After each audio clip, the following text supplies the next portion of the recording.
एक अंग्रेज आया मुझसे बोला सरदार जी तुम्हारा देश बहुत गरीब। मैं पहली बात तो ये देश गरीब नहीं और है तो साले तुमको क्या मतलब है। कहता है सरदार जी तुम हिंदुस्तान की इतनी हिमायत करते हो, तुम हिंदुस्तान के बारे में क्या जानते हो। मैंने कहा मेरा देश है हिंदुस्तान, मेरा वतन है हिंदुस्तान, मैं नहीं जानूंगा तो तू जानेगा क्या। बोले बताओ तुम्हारा राष्ट्रीय पक्षी। मैंने कहा मोर। बोले राष्ट्रीय पशु। मैंने कहा शेर। बोले राष्ट्रीय झंडा। मैंने कहा तिरंगा। बोले हाँ तुम फंस गए ना, उसमें 3 रंग होते हैं, ऊपर सैफरन कलर केसरिया हिंदू का, सफ़ेद क्रिश्चियन का, हरा मुसलमान का, तुम तो सिख के, तुम्हारा झंडे में क्या है।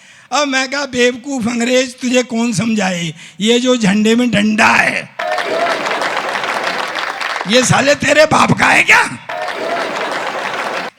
एक ठाका लगवाता हूँ आपको, शुद्ध हाथ से सुने। अंग्रेजों ने हमारे यहाँ राज किया है, वो अभी भी हमको भोला वाला हिंदुस्तानी समझते हैं। वो ये नहीं समझते कि अब हम उनके बाप हो गए। एक फल वाला खड़ा हुआ था, अंग्रेज मुझे नीचा दिखाना चाहता था, उससे बोला व्हाट इज़ दिस, ये क्या है। उनने सोचा ये लेगा। बोले सर ये बनाना है, बनाना केला। बोले बैठ, तुम्हारे देश में इतना इतना बड़ा केला, हमारे देश में इतना इतना बड़ा केला। फल वाले ने मेरी तरफ देखा। मैंने कहा भाई विज्ञान का ज़माना है, हो सकता है कोई वैरायटी आ गई हो। उसने फिर इशारा किया व्हाट इज़ दिस, ये क्या है। बोले सर ये एप्पल है, एप्पल सेब। बोले बैठ, तुम्हारे देश में इतना इतना बड़ा सेब, हमारे देश में इतना इतना बड़ा। मेरी भी देशभक्ति जागी। मैंने उठा के तरबूज कंधे पे, बोला ये क्या है। मैं कहा हमारे यहाँ का अंगूर है। अब बता साले तेरे यहाँ कितना बड़ा अंगूर होता। भैया कमेटी वाले हो उतार लूं। नहीं भैया लिफाफा यहीं फंसा है, कह देंगे जल्दी उतार लिया, पैसे काट लो। दोस्तों अगर आपका मन हो, इतना हंसे आप, मुझे अच्छा लगा। एक व्यंग पढ़ना चाहता हूं। हाँ जी। अंग्रेज व्यवस्था पर व्यंग करता हूं। अंग्रेज एकदम से मेरे से बोला सरदार जी तुम्हारा देश गरीब इसलिए कि तुमको पता है हमारे यहाँ का एक मजदूर महीने में $5,000 कमाता है, यानी तुम्हारे यहाँ का लगभग 4.5 लाख रुपया। मैंने कहा $5,000 कमाता है, फिर बोला $4,000 खर्च कर देता है। मैंने कहा भाई एक मजदूर $5,000 कमाता है, $4,000 खर्च कर देता है, काहे पर कर देता है। बोला हमारा सरकार ये नहीं पूछता है। तो मैं कहा ये कौन सी बड़ी बात है। व्यंग आ रहा है मुझे, समझ के बताना दोस्तों। मैं कहा ये कौन सी बड़ी बात है, मेरे यहाँ का एक MLA MP 10,000 रुपये तनख्वाह पाता है और महीने में 1 करोड़ खर्च करता है। दोस्तों तालियां तो अब उठाना। अंग्रेज एकदम से उचट गया, बोले व्हाट, 10,000 रुपये तनख्वाह, 1 करोड़ खर्च करता, कहाँ से लाता। मैंने कहा हमारी भी सरकार नहीं पूछती है। वाह वाह। सर ये अपना देश विचित्र है। अब जितने भी अभी वो कह रहा था कि मैं भाई साहब वो चुटकुले वाली बात कह रहा था कि चुटकुले, भाई एक बात बताओ, जितने चुटकुले सब सरदारों पे ही क्यों पढ़े जाते हैं, कभी सोचा है आपने। मैं बताता हूँ। नागर गए कि नागर, नागर गए। अब नागर पर चले जाना चाहिए, नहीं उन पर भी पढ़े जाते हैं। तो कभी आपने सोचा है भाई जितने चुटकुले सरदारों पे क्यों पढ़े जाते हैं। मैं बताता हूँ। इसके 2 कारण हैं सच्चे। पहली बात तो यह है कि हमारी आइडेंटिटी है। ये आके कहे एक आदमी था तो क्या फिगर बनेगी, लेकिन जैसे ही कहता है एक सरदार था एक फिगर बनती है। और दूसरी बात यह है दोस्तों, मुझे अब आपकी पीछे तक तालियां चाहिए। दूसरी बात यह है कि जहाँ भोलापन और बहादुरी दोनों चीज़ें इकट्ठी हो जाती हैं, वहाँ मस्ती अपने आप उत्पन्न होती है। इसका एक उदाहरण सुन लो, भोलापन और बहादुरी। 4 आदमियों को फांसी हो गई, हिंदू मुस्लिम सिख ईसाई चारों। देखो माइथोलॉजी से हाथ निकाल के दे रहा हूँ, कोई नहीं देगा, बहुत मस्ती में सुनो। 4 आदमियों को फांसी हो गई, हिंदू मुस्लिम सिख ईसाई, चारों खड़े हुए, जेलर खड़ा, मजिस्ट्रेट खड़ा, इधर वो खटका खींचने वाला वो हाँ इधर बैठे। उन्होंने सबसे पहले ईसाई को खड़ा किया, बोले अपनी आखिरी इच्छा बताओ, अपने इष्ट को मनाओ। उसने बाइबल मंगाई और वो गॉड से मी एंड ऑल वो किया। जैसे ही फांसी के फंदे का खटका दबाया तो फंदा गले तक आया, रुक गया। बोले भाई इसकी तो सुन ली गॉड ने, बच गया, उतारो। फिर मुस्लिम भाई को खड़ा किया, उन्होंने भी कुरान शरीफ मंगाई, अल्लाह ताला को मनाया। जैसे ही खटका दबाया तो फंदा फिर गले तक आया, रुक गया। बोले भाई इसकी भी सुन ली अल्लाह ताला ने, बच गया, उतारो। आओ गुरु हिंदू, देखो मौज के मूड में आ जाओ। हिंदू को खड़ा किया तो वो खड़ा ही रहा। उनके अपनी आखिरी इच्छा बताओ। वो बोला पहले 1 साल की छुट्टी दिलाओ। बोले भाई 1 साल की छुट्टी क्यों? बोले जी इष्ट मनाने ही हूँ।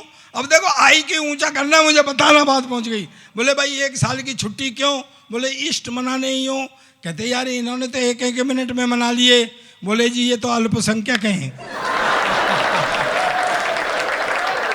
भाई उनका एक गॉड, उनका एक खुदा, मेरे तो पूरे 33 करोड़। 1 मिनट में किस किस को मनाऊं? और जिसको नहीं मनाऊं वही मरवा दे। बोले नहीं, देवों के देव महादेव हैं, तुम उनको मनाओ। उसने शंकर भगवान को ध्याया, जैसे ही खटका दबाया तो फंदा फिर गले तक आया, रुक गया। बोले भाई इसकी भी सुन ली भगवान ने, बच गया, उतारो। अब गुरु सरदार, देखो भोलापन और बहादुरी एक लाइन में, हाथ खड़े करके पीछे तक ताली आनी चाहिए, समझ में आ जाए तो। सरदार को खड़ा किया, बोले अपनी आखिरी इच्छा बताओ। सरदार बोला बेवकूफ मत बनाओ, साले पहले से खटके को ठीक कराओ।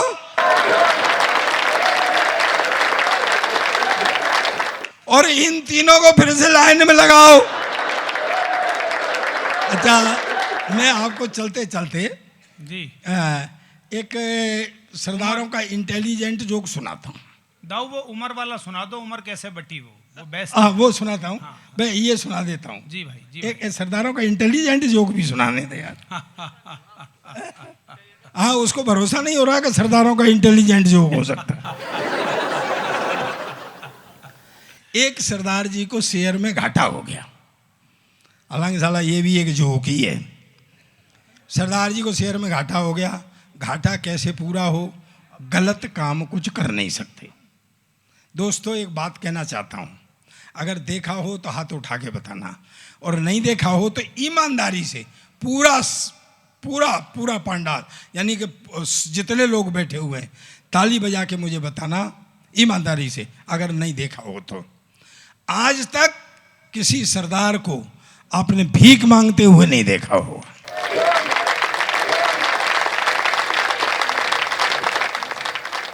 और दोस्तों हर व्यक्ति मेरी दुआ पर ताली ज्यादा उठाना कि मैं तो भगवान से प्रार्थना करता हूं कि इस महीने में पूरा देश सरदार हो जाए।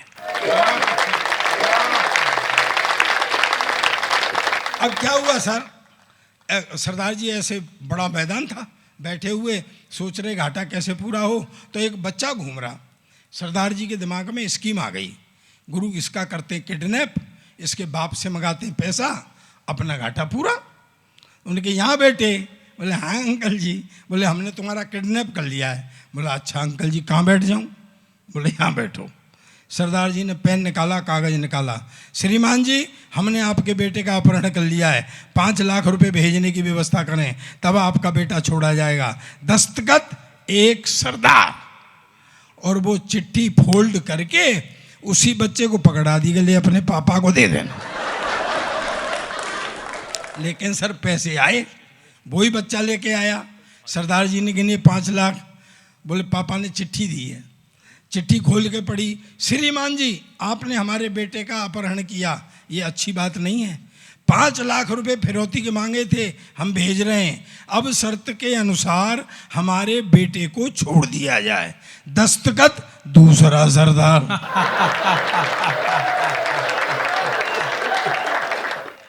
लेकिन दोस्तों इसमें एक मैसेज है, पूरी संस्था के लिए मैसेज है, आपके लिए, पूरे देश के लिए मैसेज है। रिसीव करना तालियों से इस मैसेज को। और इसमें मैसेज ये है कि दूसरे सरदार को ये पता लग गया, पहला सरदार संकट में है, भाई के पास मदद पहुंचनी चाहिए, बहाना चाहे कुछ भी। बस अंतिम 4 पंक्तियां पढ़ता हूं और मैं स्थान लेता हूं, समय की बहुत कमी है। आपको लगे कि सरदार इस समय सही मांग रहा है तो अब तक की सबसे बड़ी तालियों से मुझे विदा करना। लगे आपको कि सरदार इस समय सही मांग रहा है कि वफा ईमान की बातें किताबों में ही मिलती हैं। वफा ईमान की बातें किताबों में ही मिलती हैं। भरोसा रोज मिलता है, भरोसा रोज दस्ता है। मुझे घनघोर तालियों से विदा करना है और आपको लगे कि इस समय सही मांग रहा है सरदार तो कि वफा ईमान की बातें किताबों में ही मिलती हैं, भरोसा रोज मिलता है, भरोसा रोज दस्ता है। जमी वो अन्न पैदा कर, वफा जो खून में बोले, भगत सिंह जैसे बेटों को वतन अब भी तरसता है। भगत सिंह जैसे। बहुत बहुत धन्यवाद।